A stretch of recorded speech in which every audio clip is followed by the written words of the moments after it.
What's up, everybody? It's the Digital World Podcast. We see that the average 30-year mortgage rate in the U.S.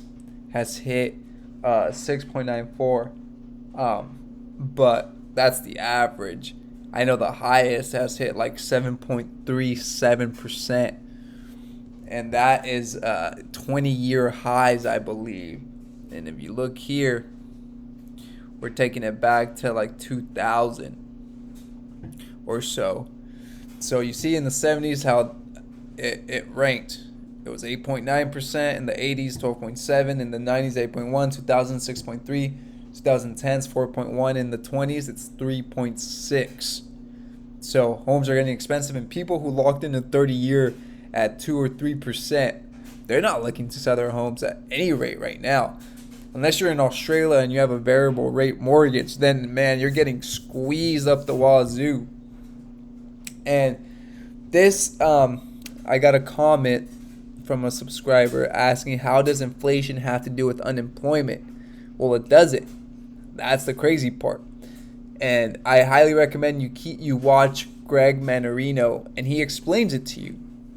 And in a high level overview, this is I'm gonna do my best to try to explain this in very, very, very basic and simple terms. And also, you can watch The Uneducated Economist. He covers this topic heavily. So right now, it's a supply chain crisis, and people are starting to realize that a lot. And the basic core principles, like in a very basic way of explaining this, it's supply and demand. You have less supply and higher demand, you're gonna get higher prices, right? Because you have higher demand first of all, and then you have lower supply than usual. And right now, the Fed doesn't control the supply chain, and so and the consumer has been flushed with extra stimulus from 2020 and 2021. So they had all this money. That's why you saw a consumer demand spike up, which was false demand, and you saw container rates go from 3 to 4 thousand to 20,000 per container. You're talking about a 7x move. That's why you saw such an increase. It took a while to translate, but it eventually translated, right? And then now you're starting to see all these excess inventory hitting some of the stores. And now you're starting to see them stocked up. And you're starting to see markdowns because stores have all this inventory coming in, and they have no space to put it. So they want to get rid of it, especially come, the holiday season. They want to get rid of old material from like the summer, etc. So now, in the meantime, before this excess inventory came on hand, there was low supply and higher demand because now you had the same amount of people chasing less goods and services, but they had even more money now to buy stuff. So we see that inflation was spiking up. And in response to this, the Fed, they were talking about taming inflation back in late 2021, but they didn't start until early 2022 when they started raising interest rates. So they're priming the market. And when they started, and by them raising interest rates, it gets very complex, and I'm not an expert in this, but this is the basic overview. By them raising interest rates, they raise the debt burden on people or institutions and countries' debt payments, right? And because the world's debt is denominated in mostly dollars, the whole world feels the squeeze.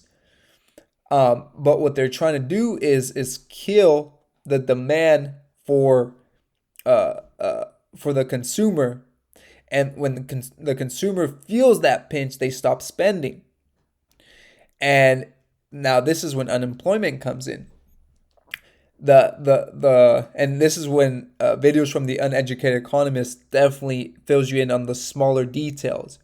But what they want to do is make it so that institutions, in order to cover their debt costs and everything, they're going to start slashing away at the chaff, at the fat.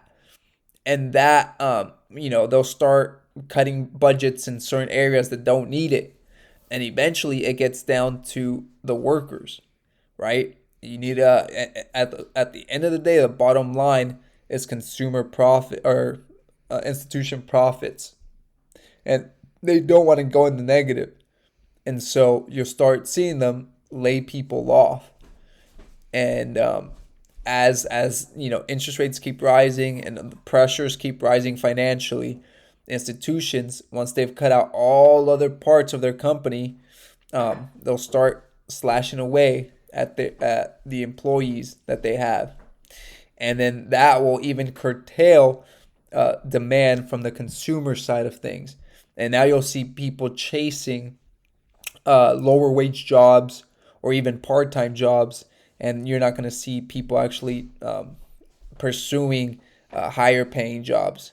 And during the pandemic, you heard about the employee had the higher leverage than the employer, but that soon is going to change. And when the Fed does this, there'll be max pain, and people will be much less prone to going out and spending. So that's kind of a high level overview. I hope that kind of makes sense.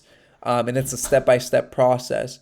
But I would highly recommend checking out those two channels, The Uneducated Economist and Gregory Mannarino, for more explanation on those things, because they know a lot more on those topics.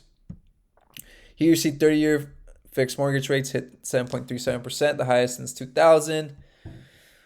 Gold has been flowing west to east rather rapidly, and we see how the trade flow has been going from the US all the way to China. So, signs of things to come? Possibly so. Something like 90% of new Australian mortgages since 2020 are variable rate. Yikes, and this is what I was just talking about. Variable rates, okay? We see a massive food processing plant that caught fire in Poland. It's a meat plant. Wall Street Silver says, has the WEF expanded their range of targets? Seems like it to me.